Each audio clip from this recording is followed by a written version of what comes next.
اماں تو کمرے میں پڑی ہو نا، اورنگزیب عالمگیر کی ماں فوت ہو گئی، 350 کمرہ تھا محل کا، اور اماں 12 سال ٹانگوں سے معذور رہی اورنگزیب عالمگیر کی۔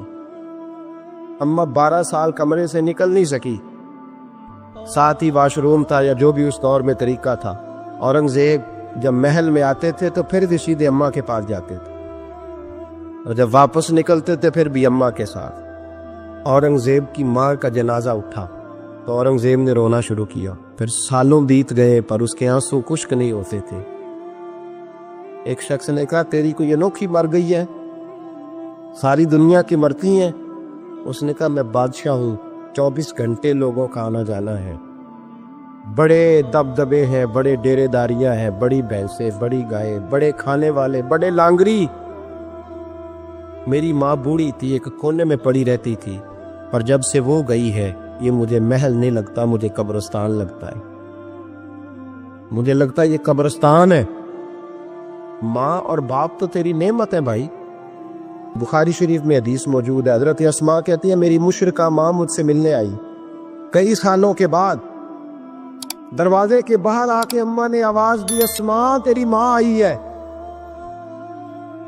حضرت اسماء تیزی سے اٹھی، ماں ملی ہے نا کئی سالوں کے بعد، لیکن جا کے بغل گیر نہیں ہوئی، بلکہ اماں دروازے پہ تھی تو جناب اسماء نے اندر سے کنڈی لگا لی، دوڑ کے اٹھ کے کنڈی لگائی اور کہا جاؤ حضرت عائشہ صدیقہ کو میرا پیغام دو کہ محبوب سے پوچھ کے بتائیں کہ مشرکہ ماں آئی ہے، اگر نبی پاک کہیں گے تو اماں سے ملو گی، اس لیے کہ میرا سارا کچھ میرے نبی سے وابستہ ہے، میرا سارا کچھ محبوب کے قدموں سے وابستہ ہے، حضور اجازت دیں گے، یہ بخاری مسلم میں موجود، پھر ملوں گی۔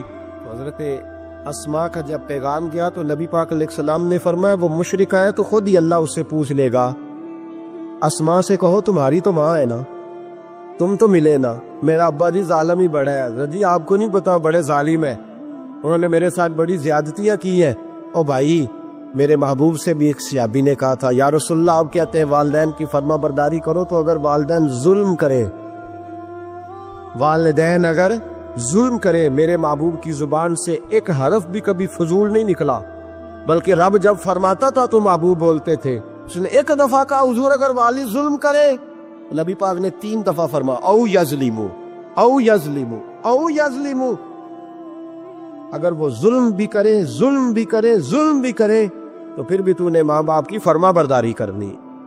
3 دفعہ محبوب نے ارشاد فرما۔ حضرت اسماء کہتی ہے حضور نے فرمایا تیری تو والدہ ہے نا، تو میل۔ پھر پیغام بھیجا کہ یا رسول اللہ وہ کچھ تحفے بھی لائیں گے، اگر اجازت ہو تو قبول کروں، فرمایا تیرے لیے اجازت ہے۔ حضرت اسماء اتنی مضبوط مسلمان تھی کہ اماں مشرکہ تھی، لیکن اس کے قریب جانا انہوں نے پسند نہ کیا جب تک حضور اجازت نہ دے۔ فرماتی ہیں جب میرے ابا جی ہجرت کے لیے جانے لگے نا غار ثور پہ تو میری ڈیوٹی لگا گئے، کہنے لگے بیٹی تو بڑی ہے، پیچھے ذرا خیال رکھنا۔ کہتی ہیں 60,000 دینار تھے گھر میں، والد گرامی جب گئے تو ہر چیز ہی ساتھ لے گئے، ایک پیسہ نہیں چھوڑ کے گئے۔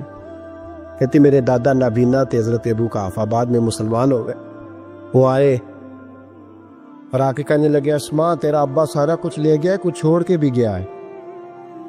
تو کہتی ہے میں پریشان ہو گئی، کیا جواب دوں، دادا جی بوڑھے یہ تو احتجاج کریں گے۔ کہتی ہے کہا نہیں نہیں بڑی خیر ہے، بڑا کرم ہے، کہا نہیں مجھے بتا کچھ چھوڑ کے گیا ہے، مجھے امید نہیں ابو بکر کچھ چھوڑ کے جائے گا، اور جب محمد ابن عبداللہ صلی اللہ علیہ وسلم پہ خرچ کرتا ہے تو ہر چیز ہی لٹا دیتا ہے، بتا کچھ چھوڑ کے گیا ہے۔ تو حضرت اسماء کہتی دادا جی بوڑھے تھے تو مجھے تجویز آئی، میں جلدی جلدی سے اٹھی، چھوٹے چھوٹے روڑے میں نے گھڑے میں رکھے، اس کے اوپر میں نے ٹاٹ ڈال دیا، میں نے کہا دادا جی پیسے ہیں، ان کا بازو تھام کے تو میں نے وہاں لگا دیا ٹاٹ کے اوپر۔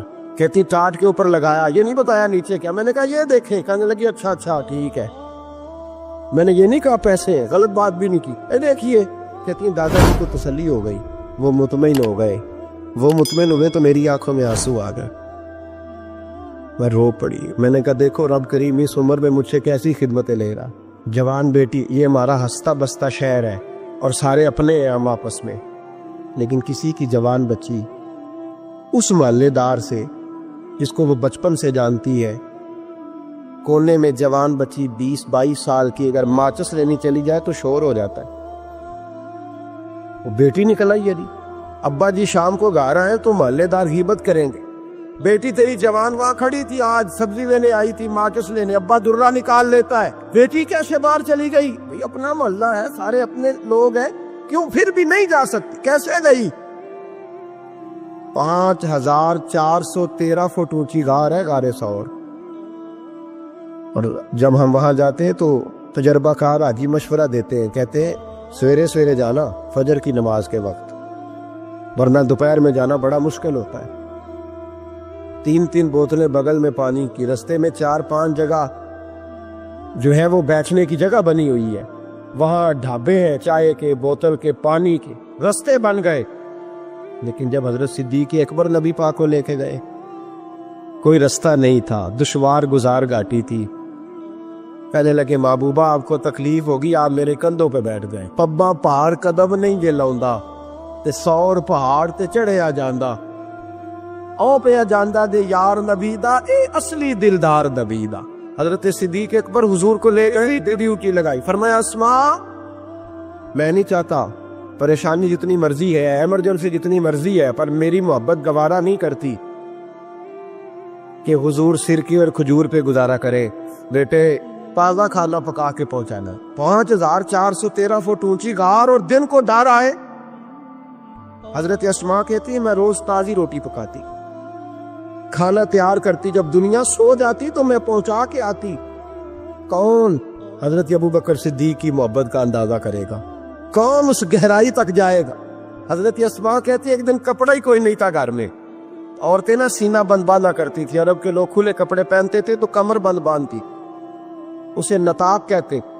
حضرت اسماء کہتی ہے میں نے اسے پھاڑا، آدھے میں روٹی باندھ لی اور آدھا میں نے کمر کے ساتھ باندھ لیا. جب لے کے گئی نا، یہ بخاری ہے، تو حضور نے دیکھا، حضرت ابوبکر نے دیکھا کہ بیٹے تو سینہ باندھ ہے. کہا ابا جی آدھا وہاں ہے، آدھا میں نے باندھا ہوا ہے. تو محبوب نے فرمایا تو ذات النطاقین ہے، تو 2 کمر بند والی ہے. فرماتی ہے میرا نام ہی پڑ گیا اس سے، 2 کمر بند والی. حضرت اسماء روز کھانا پہنچاتی، محبت بڑے امتحان لیتی ہے. کہتی ہے میں بڑے وقار والے گھر کی مالک تھی، میرے والد قبیلے کے سردار تھے، کاروبار کرتے تھے تو دولت بھی میں نے ہمیشہ دیکھی تھی، کسی کی طاقت نہیں تھی بری نظر سے دیکھ سکے. لیکن حضرت اسماء کہتی ہیں رب کریم نے ہم سے آزمائش بھی. دوسرا دن تھا، حضور کو غار ثور میں گئے تو ابو جہل دروازے پہ آیا، بہت سارے کفار اس کے ساتھ تھے. او بھائی اس کیفیت کو ذرا سمجھ تو صحیح، اس انداز کو کبھی سمجھ تو صحیح، کس بات کی دشمنی لے رہے تھے؟ حضرت صدیق اکبر نے کس طرح کے امتحانات دیے؟ سارے کفار کٹھے ہو کے کہتی ہیں میرے دروازے پہ آ گئے، دستک دی، میں باہر آئی. ابو جہل کہنے لگا کہاں گیا ہے تیرا والد محمد ابن عبداللہ کو لے کے صلی اللہ تعالی علیہ وسلم، کہاں گئے؟ جناب اسماء کہتی ہیں اب میرے لیے بڑی مشکل ہو گئی، جھوٹ بولتی ہوں تو شریعت نہیں بچتی، سچ بتاتی ہوں تو وفا نہیں بچتی، کدھر جاؤں؟ کہتی ہیں پیروں میں زنجیریں ہیں، غلط بات کیسے کروں؟ اس نے پھر پوچھا بولتی کیوں نہیں، کہاں گئے؟ میں خاموش تھی.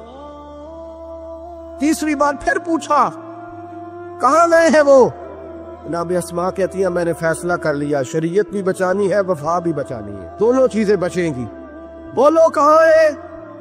یہاں تو لوگ مرد ہو کے دین کے لیے نہیں ڈٹتے، اور 1 منٹ کے لیے بھی عقیدے پر مسلک پر ڈٹنے کو تیار نہیں ہوتے. لوگ دیکھتے ہیں مجلس کس طرح کی، اس طرح کا رنگ اختیار کر لیتے. جناب اسماء ڈٹ گئی، جناب صدیق اکبر کی صاحبزادی، اور کہتی ہے ابو جہل نے جب کہا بتا کہاں ہے؟ فرماتی ہیں پتہ نہیں خدا نے مجھے کتنی قوت عطا فرمائی. میں بولی اور بول کے کہا میں ابو بکر صدیق کی بیٹی ہوں، میں جھوٹ نہیں بول سکتی. کہنے لگی ابو جہل سن، مجھے پتا ہے وہ دونوں کہاں ہیں، اور میں تمہیں بتاؤں گی کوئی نہیں.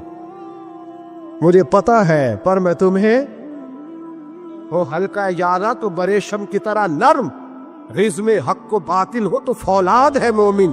پتا ہے مجھے وہ کہاں ہے، پر جرت ہے تو پوچھ کے دکھا.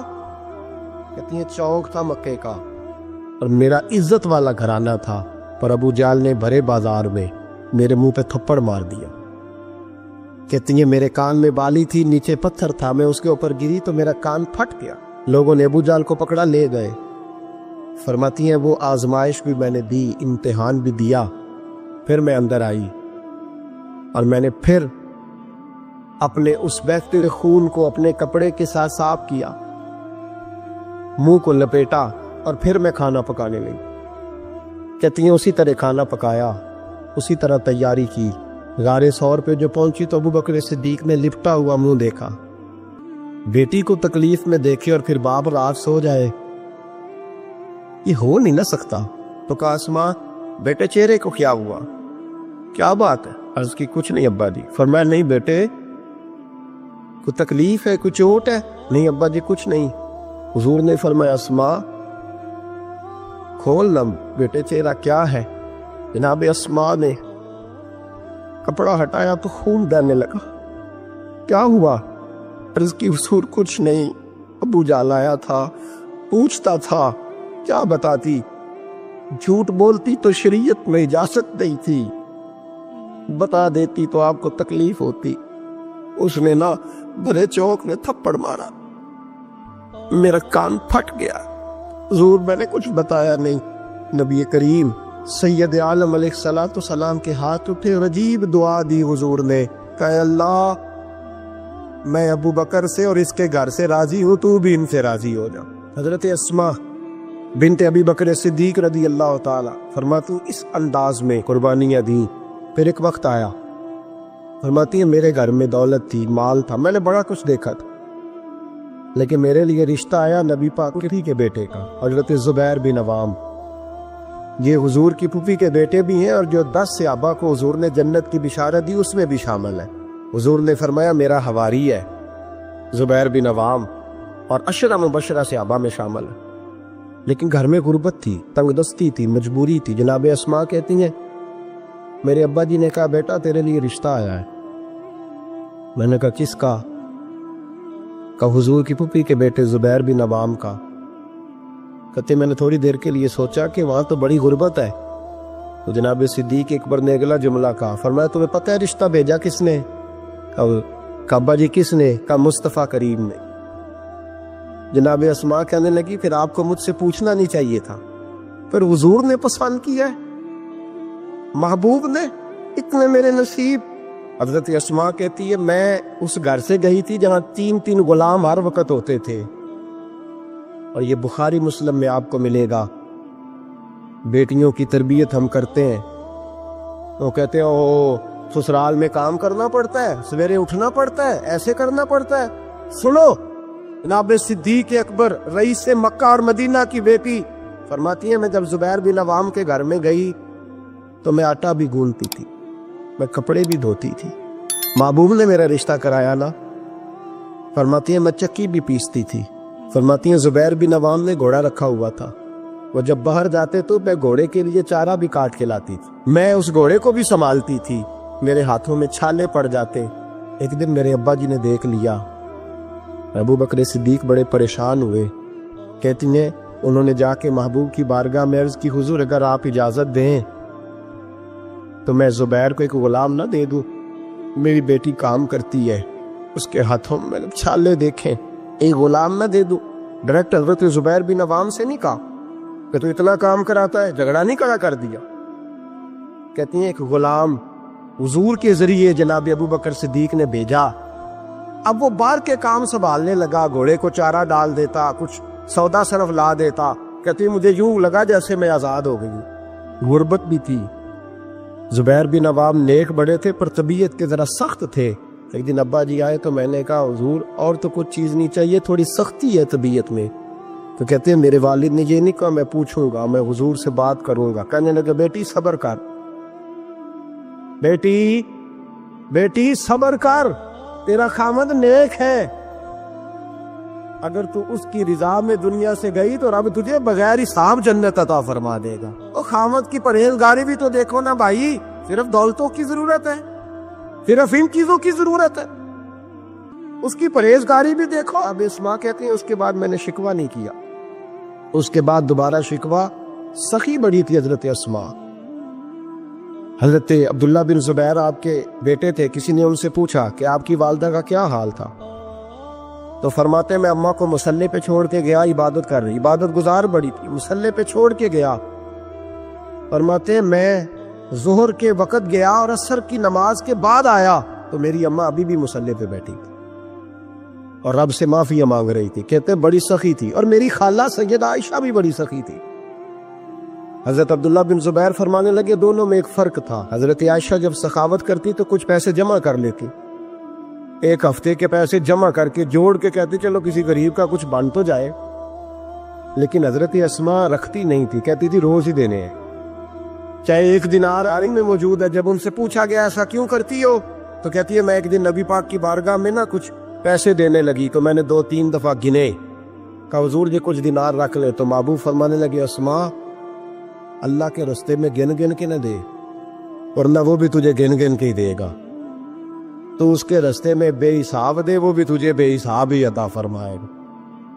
اور بچا بچا کے نہ رکھا کر, دے دیا کر. تو اس کے رستے میں دیتی رہ, رب بھی تجھے دیتا ہی رہے گا. ہم چونکہ گن گن کے دیتے ہیں نا, اس لیے ہم اس فلسفے کو سمجھتے نہیں. گن گن کے دو گے تو گن گن کے ملے, بے حساب دو گے تو اللہ بھی بے حساب ہی دے گا. حضرت اسماء کی سخاوت, پرہیزگاری.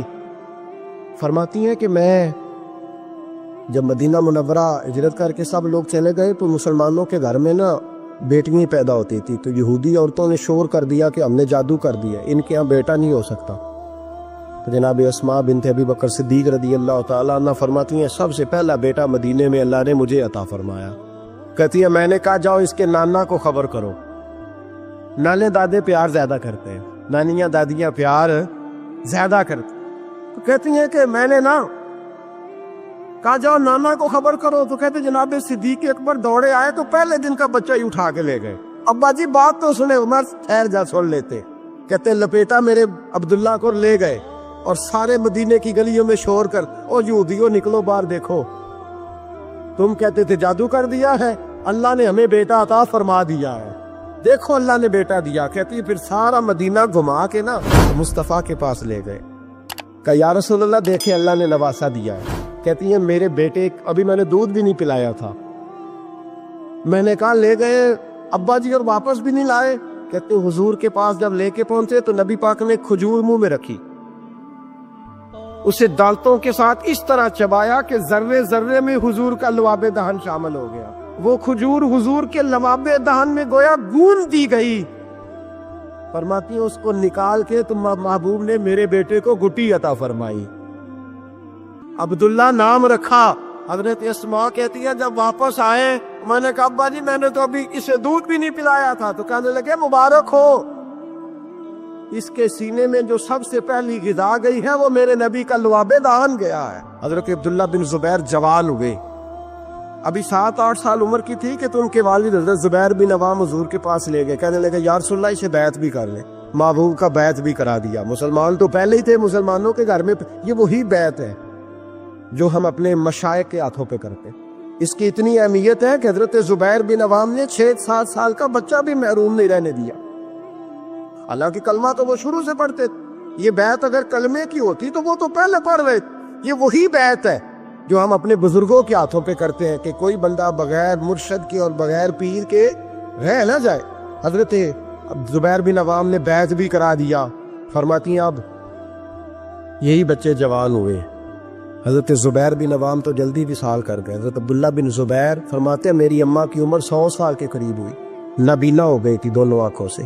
میں کپڑے لا کے دیتا تھا تو حضرت اسماء کا طریقہ یہ تھا کپڑے کو ہاتھ لگا کے دیکھتی. 100 سال کی بوڑھی اماں ہاتھ لگاتی, کہتے بیٹے باریک ہے. محبوب نے بیبیوں کو چھپ کے رہنے کا حکم دیا ہے, ان کو نہ تھوڑا موٹا کر کے لا. کہتے اماں جی آپ نے ہاتھ سے دیکھا ہے, صحیح ہے آپ پہن لے. کہتے میری اماں رو پڑتی. کہتے بیٹا بی بی کا زیور اس کا پردہ ہوتا ہے, تو مہربانی کر مجھے موٹا کپڑا لا کے دے تاکہ میں اپنے آپ کو چھپا کے رکھوں. میں نے چھپ کے زندگی گزاری ہے, میں چھپ کے اللہ کی بارگاہ میں جانا چاہتا ہوں, مجھے پردے دار رہنے. امام حسین رضی اللہ تعالیٰ عنہ کی شہادت کے بعد ان کا جھنڈا حضرت عبداللہ بن زبیر نے اٹھایا, انہی کا جھنڈا. یزید جب مر گیا تو مکے مدینے اور حجاز کے جو سارے علاقے تھے ان لوگوں نے حضرت عبداللہ بن زبیر کے ہاتھ پہ بیعت کی تھی، جو حضرت اسماء کے بیٹے تھے، جناب صدیق اکبر کے نواسے تھے۔ وہ خلیفہ بن گئے، امیر بن گئے مسلمان۔ دوسری سائیڈ پہ، شام والی سائیڈ پہ عبد الملک بن مروان بنا۔ اس نے یہ جو تعمیر کعبہ ہوئی ہے نا دوبارہ سے، جن بنیادوں پہ اب کعبہ ہے، انہی بنیادوں پہ حضرت عبداللہ بن زبیر نے بیت اللہ کو بھی دوبارہ تعمیر کروایا تھا، کیونکہ یزید کی فوجوں نے جب حملہ کیا تو بیت اللہ کے کچھ حصے شہید ہو گئے، تو جناب عبداللہ بن زبیر نے اسے بھی دوبارہ بنوایا۔ عبد الملک بن مروان نے حجاج بن یوسف کو ان کے مقابلے میں بھیجا، لڑائی ہونے لگی، 5.5 مہینے جنگ ہوتی رہی۔ حضرت عبداللہ بن زبیر کی فوجیں، کچھ تو شہید ہو گئے لوگ، کچھ بکھر گئے، آپ اکیلے رہ گئے۔ کہتے میری 100 سال کی بوڑھی اماں، میں اماں سے مشورہ کرنے آیا، حضرت اسماء سے۔ بچے اس لیے بزدل ہوتے ہیں کہ باپ انہیں دلیری سکھاتا ہی نہیں۔ کہتے 100 سال کی بوڑھی اور نابینا اماں، کیوں نہیں بچے جہاد کے لیے تیار ہو رہے؟ مائیں کہتی ہیں شاید گھر میں رہیں گے تو موت نہیں آئے گی، شاید یہ اندر رہیں گے تو بچ جائیں گے۔ فرماتی 100 سال کی بوڑھی اماں سے جا کے کہا اماں اب تو میں تقریباً اکیلا رہ گیا ہوں، کیا کروں؟ تو کہتے میری ماں کہنے لگی حضرت اسماء بیٹے پہلے تو یہ بتا کہ تو حق پہ ہے کہ نہیں؟ یہ میں نے کہا اماں ہوں تو میں حق پہ۔ تو کہنے لگی جا پھر میدان میں کھڑا ہو جا اور جا کے لڑ، جب تک رب کو منظور ہوگا تجھے زندگی دے گا، اور بیٹا یاد رکھ جسے شہادت ملتی ہے اسے بھی اللہ کی مدد کے ساتھ ہی ملتی ہے، شہادت بھی اللہ کی مدد سے ملتی ہے، میدان میں جا۔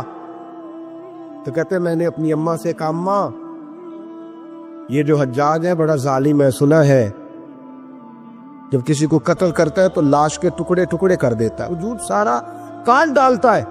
تو کہتے میری اماں میرے کندھے پہ تھپکی دے کے کہنے لگی بیٹے بکرے کو صرف ذبح ہوتے وقت تکلیف ہوتی ہے، جب اس کھال اتاری جائے تو کوئی تکلیف نہیں ہوتی، جب اس کا گوشت بنایا جائے تو کوئی تو بیٹے گھبرانا نہ، رہنا میدان کے اندر، دیکھنا میں تجھے بھاگتا ہوا نہ سنوں، جا میرا بیٹا اللہ تیری مدد کرے گا۔ حضرت عبداللہ بن زبیر کہتے ہیں میری ماں کی گفتگو نے میرے وجود کو فولاد کر دیا۔ فرماتے ہیں جذبہ جہاد میری اماں نے میرے سینے میں بھر دیا۔ جب میں نکلا میدان میں تو حضرت اسماء پھر پکارنے لگی، کہنے لگی عبداللہ یہ یاد رکھنا کہ تم اس کے بیٹے ہو جس کو میرے نبی نے اپنا حواری کہا تھا، اور نبی پاک نے تیرے باپ کو دنیا میں جنت کی بشارت دی تھی، اور یاد رکھنا کہ تیری دادی مصطفیٰ کی سگی پھپھی تھی، اور یہ بھی یاد رکھنا کہ تیرے نانا وہ ہے جنہیں دنیا صدیق اکبر کہتی ہے، اور یہ بھی ذہن میں رکھنا کہ تیری خالہ وہ ہے جو ام المومنین سیدہ عائشہ ہے۔ بیٹا جب میدان میں لڑنا تو اپنے خاندانی وقار کا ضرور خیال رکھنا، یاد رکھنا تم کون ہو، کس کے بیٹے ہو، کس کے بھانجے، کس کے بھتیجے، کس کے نواسے، خیال رکھنا۔ حضرت عبداللہ بن زبیر لڑے اور جب شہید ہو گئے تو حجاج بن یوسف نے ان کی لاش کو چوک میں لٹکا دیا، مکے کے چوک میں جہاں جنت المالا ہے، اس چوک میں ان کی لاش لٹکی۔ 14واں دن ہو گیا لاش کو لٹکے ہوئے، تو عبداللہ بن عمر گزرے، فرمانے لگے یہ دیکھو شاہ سوار لٹکا ہوا ہے، اور دیکھو 14 دن بیت گئے، اس کے وجود سے جب بھی کوئی سونگتا ہے اسے میٹھی خوشبو ہی آتی ہے۔ اور عبداللہ بن عمر فرمانے لگے خوشبو کیوں نہ آئے، اس کے وجود میں جو پہلی غذا گئی تھی وہ مصطفیٰ کا لعاب دہن داخل ہوا تھا۔ 14 دن گزر گئے، حجاج نے پیغام بھیجا حضرت اسماء کو میری بات سنو۔ آپ فرمانے لگی میں تو کسی کے پاس نہیں جاتی، اور میں سرداروں کو کیا سمجھتی ہوں، جا دوڑ جا۔ کہنے لگا میں زبردستی بلوا لوں گا۔ فرمایا طاقت ہے تو بلوا کے دیکھ، میں ابو بکر کی بیٹی ہوں۔ حجاج خود ملنے آیا اور آ کے کہنے لگا میرے بارے میں آپ کا کیا خیال ہے؟ تو حضرت اسماء کہنے لگی خیال کیا ہونا ہے، نبی پاک نے فرمایا کہ میری امت میں ایک کذاب آئے گا، ایک قاتل آئے گا۔ کذاب مختار سقفی تھا اور قاتل تو ہے۔ کہنے لگا تجھے پتہ نہیں چلا میں نے تیرے بیٹے کا کیا حال کیا؟